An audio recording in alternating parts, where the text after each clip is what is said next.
नमस्कार मेरे प्यारे भाई और बहनों।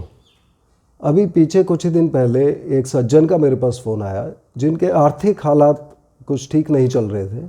तो उनको मैंने पूछा कि क्या आपने अभी पीछे अपना सोना पिछले कुछ साल में आपने गिरवी रखा है या बेचा है या गुम हुआ है या चोरी हुआ है। तो उन्होंने बोला हाँ, हमने सोना गिरवी रखा था। और दूसरी चीज़ उनको हमने पूछी कि क्या आपके सर के पीछे से जहाँ चोटी बांधते हैं इस जगह से बाल उड़े हैं। तो उन्होंने उसके बारे में भी बोला हाँ, पिछले 3-4 साल से जो है हमारे बाल उड़ गए हैं। तो मेरे प्यारे दोस्तों, आप ये ध्यान रखिए कि ये दो चीज़ें, सर के पीछे से चोटी बांधने की जगह जो यहाँ पर होती है, जिसको इंग्लिश में ऑक्सीपिटल रीजन बोलते हैं, यह जगह से बाल उड़ना, ये एक इंडिकेशन है कि आर्थिक प्रॉब्लम बृहस्पति की वजह से आ सकती है। और इसकी दूसरी इंडिकेशन है कि यदि किसी का सोना गुम हो जाए या चोरी हो जाए या गिरवी रखना पड़े या बेचना पड़े। तो पिछले वीडियोस में हमने कुंडली के 12 भाव के बारे में बात किया था, बहुत संक्षिप्त में। आज थोड़ा सा हम उसको ज़्यादा विस्तार में देखते हैं कि कुंडली के 12 भाव क्या होते हैं। अब कुंडली के जो 12 भाव हैं, ये मेरे साइड में कुंडली बनी हुई है जिसके ऊपर ये 12 भाव बने हुए हैं।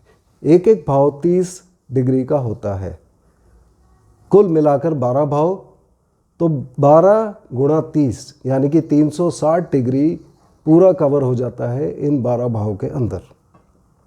इनमें से जो 4 भाव नंबर 1, 4, 7 और 10 जो कि बीच में है, इनको केंद्र के भाव बोलते हैं क्योंकि ये कुंडली के केंद्र में है, यानी कि कुंडली के सेंटर में है। इसके अलावा जो इम्पॉर्टेंट भाव होते हैं वो त्रिकोण के होते हैं, नंबर 1, 5 और 9, इनको त्रिकोण के भाव बोलते हैं।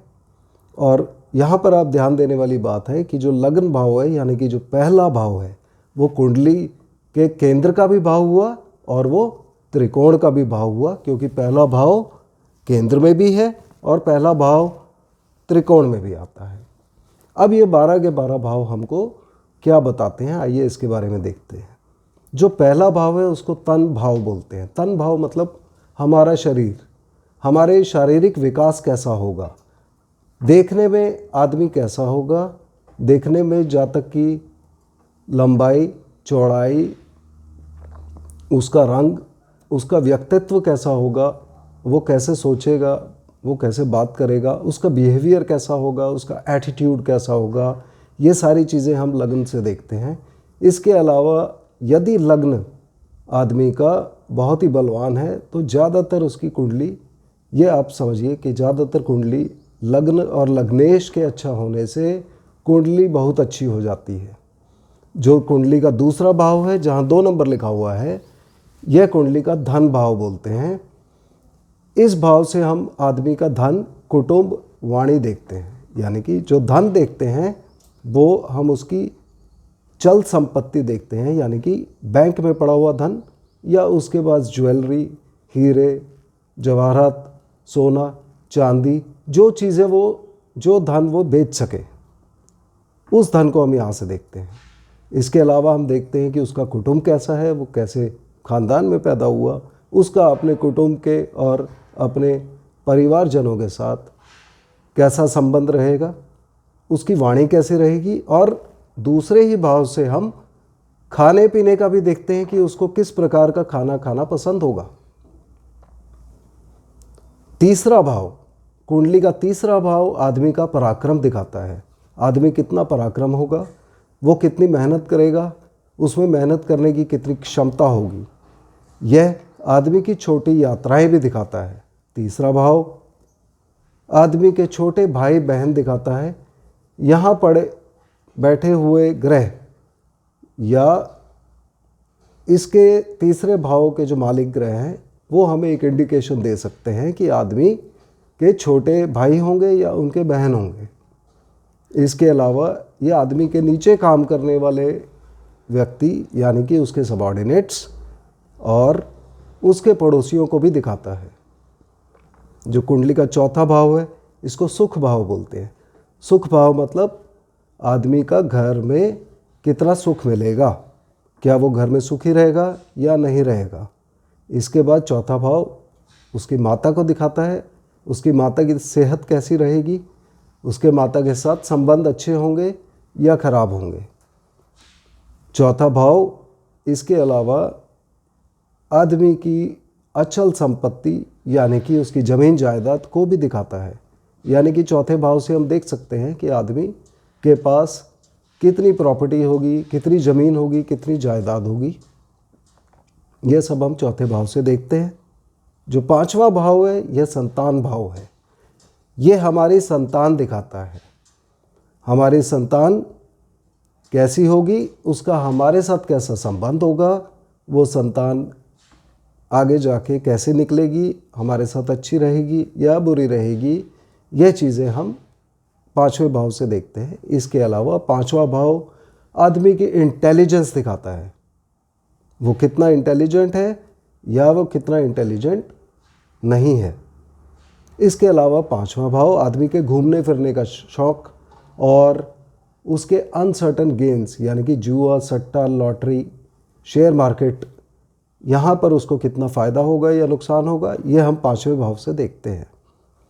छठे भाव रोग भाव है। यहाँ से हम आदमी का रोग, ऋण, शत्रु, कोर्ट केस, ये सब चीज़ें देखते हैं। यानी कि छठा भाव हमें दिखाता है कि आदमी के शत्रु कैसे होंगे, क्या उसमें जातक में शत्रुओं से लड़ने की ताकत होगी या नहीं होगी। उसके बाद उसको कोर्ट केस उसके ऊपर होगा या नहीं होगा,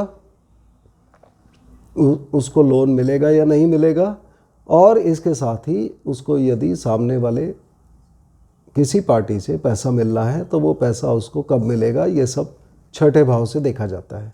जो सातवां भाव है वो हमारी पत्नी अथवा पति का है। यहाँ से हम देखते हैं कि हमारा पति अथवा पत्नी या फिर हमारा स्पाउस कैसा होगा, उसकी नेचर कैसी होगी। यहाँ से हम लीगल पार्टनरशिप भी देखते हैं। अगर हम कोई पार्टनरशिप बिजनेस कर रहे हैं तो वो भी सातवें घर से देखते हैं। इसके अलावा जो सातवां घर है वो हमको दिखाता है कि हमारी पति पत्नी अथवा बिजनेस पार्टनर की नेचर कैसी होगी, वो देखने में कैसा होगा। ये सब बातें हम सातवें भाव से देखते हैं। और यदि आदमी के घर में किसी चीज़ की चोरी हो जाए तो वो चोर कैसा होगा, देखने में कैसा होगा, यह चीज़ भी हम सातवें भाव से देखते हैं। आठवां भाव आयु भाव है। जैसा कि हम आयु से समझ जाते हैं कि ये दिखाता है कि जातक की आयु कितनी होगी, वो कितने साल जिंदा रहेगा, उसकी मृत्यु किस प्रकार से होगी, उसका मृत्यु का ढंग जो हम आठवें भाव से देखते हैं। इसके अलावा आठवां भाव जो है ये पीड़ा देने का भाव है। आदमी को कितनी अपनी ज़िंदगी में कितनी पीड़ा होगी, कैसे होगी, वह सब चीज़ें हम आठवें भाव से देखते हैं। नौवां भाव जो है हमारा धर्म दिखाता है। यानी कि आदमी कितना धार्मिक होगा, उसकी धार्मिक प्रवृत्ति कितनी होगी, वह धार्मिक यात्राएं कितनी करेगा। इसके अलावा साउथ इंडिया में नौवां भाव से पिता को देखा जाता है और नॉर्थ इंडिया में 10वें भाव से पिता को देखा जाता है। नौवां भाव जो है ये हमारी लंबी यात्राएं, इनको भी दिखाता है। लंबी यात्राएं स्पेशली अगर आदमी को विदेश जाना हो, उससे कनेक्टेड लंबी यात्राएं दिखाता है। यह जातक की हायर एजुकेशन यानी कि उच्च शिक्षा का भी हमको इंडिकेट करता है। 10वां भाव हमारा कर्म भाव होता है। यह दिखाता है कि आदमी कैसे कर्म करेगा, वह अच्छे कर्म करेगा या बुरे कर्म करेगा, और उसका प्रोफेशन क्या होगा, उसका करियर क्या होगा, उसके बॉसेस कैसे होंगे, उसके कोलीग्स कैसे होंगे। ये सब चीज़ें हम 10वें भाव से देखते हैं। 11वां भाव जो कि लाभ स्थान है, 11वां भाव हमें दिखाता है कि हमें ज़िंदगी में कितना लाभ होगा, किस चीज़ से लाभ होगा। 11वां भाव हमारे बड़े भाई, इनको भी दर्शाता है। 11वां भाव यह भी दिखाता है कि आदमी के दोस्त कैसे होंगे, यानी कि सोसाइटी में वो कैसा, कितना मिलनसार होगा, कितना सोसाइटी के लिए काम करेगा। और 11वां भाव जिनका स्ट्रांग होगा, हम उसमें देखेंगे कि 11वां भाव बलवान वाले व्यक्ति काफ़ी बार NGOs और एनपीओज और इन सब संस्थाओं के साथ जुड़े होते हैं। 12वां भाव जो है इसको व्यय भाव बोलते हैं। व्यय मतलब खर्चा। यहाँ से हम देखते हैं कि आदमी का खर्चा कैसा होगा, वो अच्छे काम पर खर्चा करेगा या बुरे काम पर खर्चा करेगा। ये 12वां भाव हमारा निद्रा का भाव भी होता है। यहाँ से हम देखते हैं कि आदमी की निद्रा कैसी रहेगी, उसको अपने बिस्तर में आराम मिलेगा या नहीं। 12वां भाव विदेश का भाव भी है, तो ये दर्शाता है कि आदमी अपनी ज़िंदगी में विदेश जाएगा या विदेश में सेटल हो जाएगा या नहीं। 12वां भाव हॉस्पिटल का भी है, आदमी हॉस्पिटल जाएगा या नहीं जाएगा, यह भी हम 12वें भाव से देखते हैं। तो इसके साथ ही मैंने 12 के 12 भाव के बारे में संक्षिप्त व्याख्या कर दी। यदि आप में से किसी को भी कोई सवाल हमसे पूछना है तो कृपया हमारे व्हाट्सएप नंबर या फिर ईमेल पर आप हमको कांटेक्ट करें। हम अपने अगले वीडियोस में या व्हाट्सएप के थ्रू ही आपको जवाब देने का प्रयत्न करेंगे। आज के लिए इतना ही। आपका बहुत बहुत धन्यवाद।